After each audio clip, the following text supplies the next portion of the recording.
दोस्तों नमस्कार। दोस्तों मैं विमल शाही आप सभी लोगों का अपने चैनल में स्वागत करता हूं और उम्मीद करता हूं कि आप लोग सब लोग स्वस्थ होंगे एवं मस्त होंगे।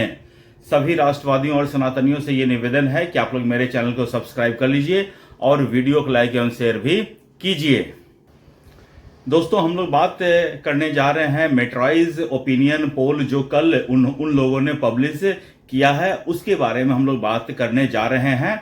हालांकि मेट्राइज वालों ने 4 राज्यों के लिए अपना ओपिनियन पोल जारी किया है, असम, पश्चिम बंगाल, तमिलनाडु और केरला। लेकिन आज के वीडियो में हम लोग चर्चा करने जा रहे हैं सिर्फ 2 स्टेट के, असम और पश्चिम बंगाल के बारे में। सबसे पहले हम लोग बात करेंगे असम के बारे में, फिर हम लोग बात करेंगे पश्चिम बंगाल के बारे में। इसलिए दोस्तों आप लोग वीडियो को लास्ट तक देखिएगा, क्योंकि पश्चिम बंगाल एक बहुत इंपॉर्टेंट स्टेट है और मैं अपना एक्सपर्ट ओपिनियन भी पश्चिम बंगाल चुनाव के बारे में दूंगा। तो सबसे पहले दोस्तों ये आप देखिए, मेट्राइज वालों ने जो असम के लिए जो ओपिनियन पोल किया है उसके रिजल्ट यहां पर ये दिए हुए हैं।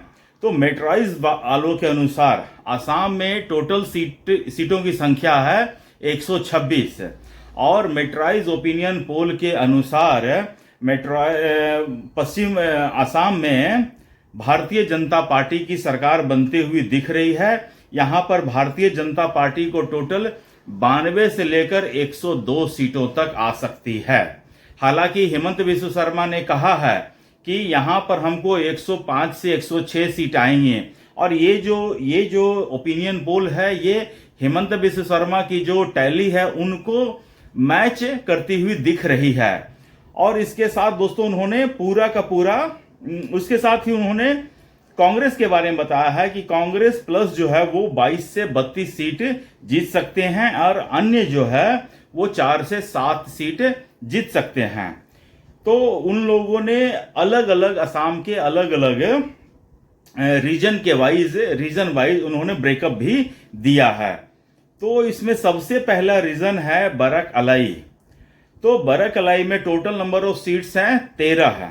उन 13 सीटों में बीजेपी को 10 से 12 सीट आ जाएंगे और कांग्रेस को 2 से 4 सीट आ सकते हैं और अदर्स को 102 सीट आ सकते हैं। अच्छा, उसके बाद आ जाइए north and central Assam. North and central Assam में टोटल 38 सीट इन लोगों ने रखा है और 38 में से 27 से 29 सीट जो है बीजेपी जीत सकती है। कांग्रेस जो है 4 से 6 सीटें जीत सकती हैं, अदर्स भी 0 to 1 सीटें जीत सकती हैं। उसके बाद आ जाइए लोअर असम। लोअर असम में 33 सीट हैं। उन 33 सीटों में बीजेपी 22 से 24 जो सीट हैं वो जीत सकती हैं। कांग्रेस जो है 7 से 9 सीट और अदर्स जो है वो 2 से 5 सीट जीत सकती हैं। उसके बाद अपर असम में टोटल 27 सीट्स हैं। इस 27 सीट में 27 सीटों में से 21 से 23 भारतीय जनता पार्टी जीत सकती है। कांग्रेस जो है 5 से 7 सीटें जीत सकती हैं और अन्य का यहां पर कोई स्कोप नहीं है। उसके बाद आ जाइए बोडोलैंड टेरिटोरियल एरिया। यहां पर 15 सीटें हैं। इन 15 सीटों में से 10 से 12 seat Bharatiya Janata party alliance जीत सकती हैं और 0 to 2 सीटें कांग्रेस जीत सकती हैं और 2 से 4 जो हैं वो अदर्स जीत सकते हैं। और इसके साथ ही इतना ही है पूरा। और इन्होंने फिर टोटल दिया है कि 126 में भारतीय जनता पार्टी 92 से 102 सीटें, कांग्रेस प्लस जो है 22 से 32 सीटें और अदर्स जो है 4 से 7 सीटें जीत सकती हैं। और इसके बाद इन लोगों ने आप देख सकते हैं कि इन लोगों ने हर एक रीजन में किस पार्टी को कितना % ऑफ वोट मिलने जा रहा है इसका भी उन लोगों ने पूरा का पूरा ब्यौरा दिया है। हर एक सीट पर कितना सीट वोट % ऑफ वोट मिलने जा रहा है। तो दोस्तों ये जो ओपिनियन पोल हुआ है इस ओपिनियन पोल से मैं पूर्णतः सहमत हूं, क्योंकि मैंने भी जो अपना एनालिसिस किया था उसमें मैंने शुरू में जब मैंने अपना एनालिसिस किया था तो मुझे लगा था कि 80+ सीटें भारतीय जनता पार्टी और उनकी जो अलायंस पार्टीज हैं वो जीत सकती हैं। लेकिन फिर मैं जैसे जैसे चुनाव आगे बढ़ रहा था मैंने देखा कि असम में तो सिर्फ और सिर्फ हेमंत बिस्व शर्मा की ही चल रही है। कहीं और कोई दूसरा नेता या उनका पोस्टर हो या उनका बैनर हो, कहीं कुछ दिख ही नहीं रहा है। वहां की रैली में सोचिए, राहुल गांधी, कांग्रेस के सबसे बड़े नेता है राहुल गांधी, वो जाते हैं और कहते हैं कि सरकार ने आपको 350 रुपया देने का वादा किया था, क्या आप लोगों को मिल रहा है? तो जनता कह रही है कि 500 रुपया मिल रहा है। और उसके बाद राहुल गांधी अपने लोगों से पूछ के कहते हैं कि हम लोगों ने कितना देने का वादा किया है, 400, 450। तो इस तरह से आप असम की जनता का दिल या भरोसा नहीं जीत सकते हैं राहुल गांधी। आपको थोड़ी और मेहनत करनी पड़ेगी। आप चाहते हैं कि पैरासूट से हम सीधा इलेक्शन के समय असम में उतरें और हमको असम की जनता वोट कर देगी, तो ये संभव नहीं होने जा रहा है। असम की ग्राउंड रियलिटी से मैं बहुत अच्छी तरह से वाकिफ हूं। वहां की जनता क्या सोच रही है, वहां की महिलाएं क्या सोच रही हैं, वहां के बच्चे क्या सोच रहे हैं, वहां के बुजुर्ग क्या सोच रहे हैं, ये मैं अच्छी तरह से समझ रहा हूं। और अब किसी भी सेक्शन में कांग्रेस के कोई भी नेता हो, वो पॉपुलर है ही नहीं। आप सोच लीजिए, बीच चुनाव चल रहा है, चुनाव के प्रचार के दौरान आपके दो बड़े नेता कांग्रेस छोड़कर भारतीय जनता पार्टी ज्वाइन करते हैं और उनके टिकट से चुनाव लड़ रहे हैं, तो आपके पास बचा क्या? फिर कुछ भी नहीं बचा है। ये 22 से 32 सीटें जो दिए हैं, मुझे नहीं लगता है कि कांग्रेस इतना डिजर्व भी करती है। अगर AIUDF बदरुद्दीन अजमल की पार्टी वहां थोड़ा सा अच्छा कर देती है, तो कांग्रेस की जो इतनी सीटें दिखाई जा रही ओपिनियन पोल में, इतना भी नहीं आएगा, ऐसा मेरा मानना है। और हेमंत बिस्व शर्मा की लोकप्रियता चरम पर है। आपने देखा होगा कि अगर आप किसी से पूछ लीजिए कि आप किसको एज ए CM कैंडिडेट देखना चाहते हैं, तो 60% लोग हेमंत बिस्व शर्मा का नाम लेते हैं और 12% लोग जो है सर्बानंद सोनवलकर का नाम लेते हैं। मतलब सोचिए, 60 से 70%, 72% सिर्फ बीजेपी के लोगों को ही वहां के लोग पसंद कर रहे हैं। तो फिर कांग्रेस की सरकार वहां कैसे बन सकती है? ये एक बहुत बड़ा प्रश्न है। और जो भी लोग एनालिसिस करते हैं ये सोचकर कि कांग्रेस की सरकार वहां आ जाएगी, वहां एंटी इनकम्बेंसी है, लोग नाराज हैं, तो वो अपना एनालिसिस का रिवीजन फिर से करें। मैं उनसे कहूंगा कि आप स्कूल में फिर से जाइए, जहां से आप एनालिसिस सीखे हैं वो उस एनालिसिस वाले स्कूल को छोड़िए और दूसरा स्कूल को पकड़िए, वहां से तब आपकी सही एनालिसिस निकल कर आएगी। अब दोस्तों हम लोग बात करने जा रहे हैं पश्चिम बंगाल के बारे में। पश्चिम बंगाल दोस्तों बहुत ही विचित्र स्टेट है और वहां के भी ओपिनियन पोल इन लोगों ने किया है, मेट्राइज वालों ने किया है, और वहां पर ओपिनियन पोल में जो निकलकर सामने आ रहा है वो चौंका देने वाला है। इस ओपिनियन पोल के अनुसार पश्चिम बंगाल में टीएमसी को 140 से 160 सीटें जीतते हुए दिखाया जा रहा है, जबकि करंट में ममता बनर्जी की सीटें हैं 215। सोचिए, 215 से 160 मैक्सिमम दिखाया जा रहा है, मतलब 40 और 15 है, 55 सीटें, 55 से 60 सीटें ममता बनर्जी की कम होते हुए दिखाई जा रही हैं। और बीजेपी का जो है 130 से 150, इनको भी, बीजेपी को भी इतना सीट दिया जा रहा है। और अदर्स के खाते में 8 से 16 सीट दिखाया जा रहा है। और जो वोट शेयर है वो काफी इंपॉर्टेंट है दोस्तों। मैं अपने कई वीडियोस में बता चुका हूं कि 2021 में ममता बनर्जी को 48% वोट मिले थे और भारतीय जनता पार्टी को 38% वोट मिले थे।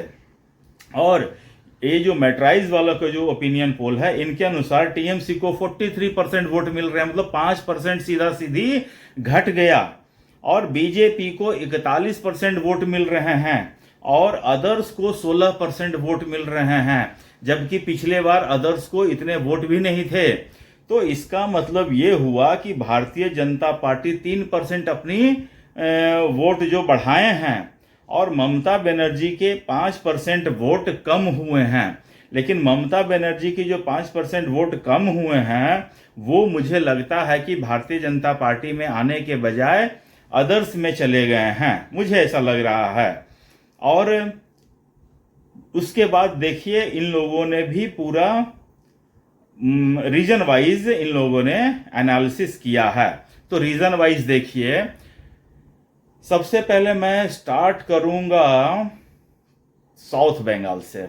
जी हाँ, साउथ बंगाल भारतीय जनता पार्टी के हिसाब से सबसे मुश्किल जो एरिया है, रीजन है, वो साउथ बंगाल है, क्योंकि वहाँ पर मुस्लिम आबादी ज़्यादा है और मुसलमानों का यही है कि वो लोग जो हैं वो उन्हीं पार्टी को वोट देते हैं जो पार्टी भारतीय जनता पार्टी को हराने के लिए सक्षम है। तो यहाँ पर सोचिए 183 सीट है, 183 सीट हैं, जिसमें इस रीजन में देखिए मुर्शिदाबाद आते हैं, नाडिया आते हैं, नॉर्थ 24 परगना, दक्षिण 24 परगना, कोलकाता, हावड़ा, हुगली, मिदनापुर पूर्व, मिदनापुर पश्चिम, झारग्राम, ये सब सारे जिले आते हैं। और यहाँ पर जो है इन 183 सीट्स में से टीएमसी वाले को 95 से 100 सीटें देते हुए यहाँ पर मैट्राइज वाले दिख रहे हैं। बीजेपी को 75 से 80 सीटें दिखा रहे हैं और अदर्स को 4 से 8 सीटें दिखा रहे हैं।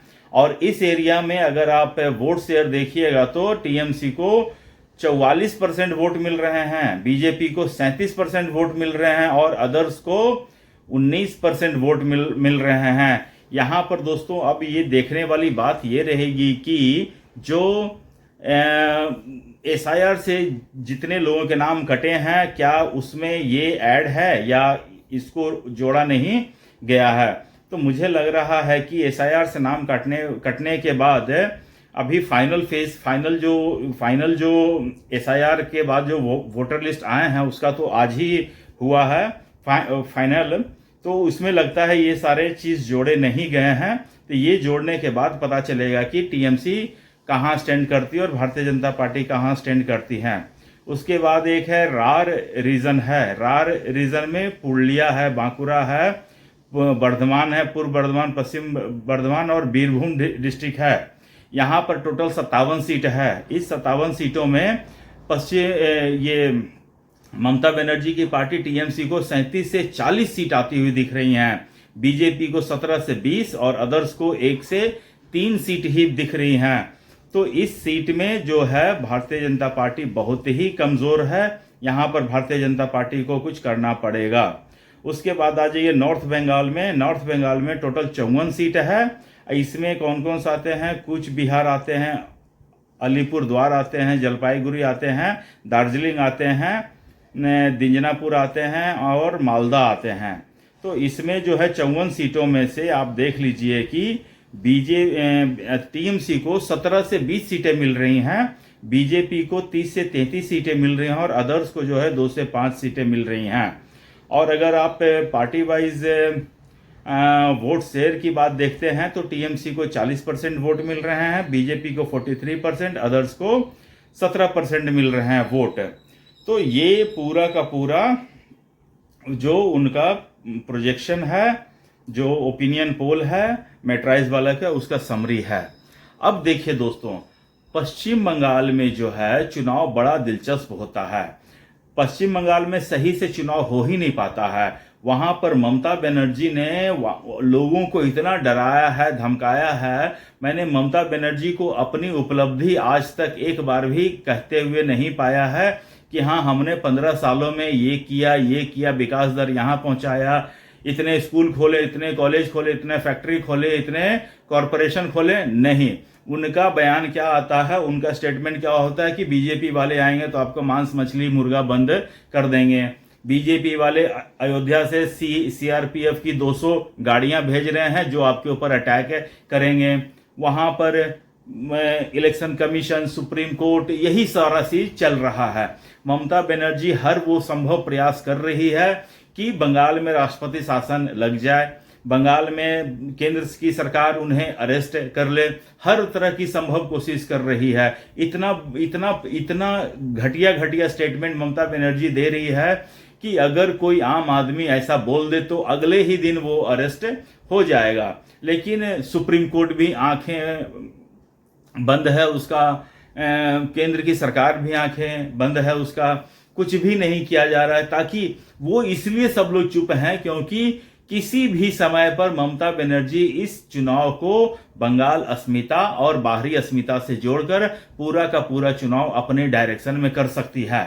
और बंगाल के लोग पता नहीं उनको दिखता है या नहीं दिखता है, लेकिन वो झेल रहे हैं ममता बनर्जी। पहले उन लोगों ने लेफ्ट वालों को झेला, ममता बनर्जी को झेल रहे हैं। कभी तो आप इस चंगुल से बाहर निकलने का कोशिश कीजिए। तो दोस्तों, मुझे आज के लिए इतना ही अपडेट देना है। आप लोग अपना ख्याल रखिए, स्वस्थ रहिए, मस्त रहिए। तब तक के लिए नमस्कार, बाय।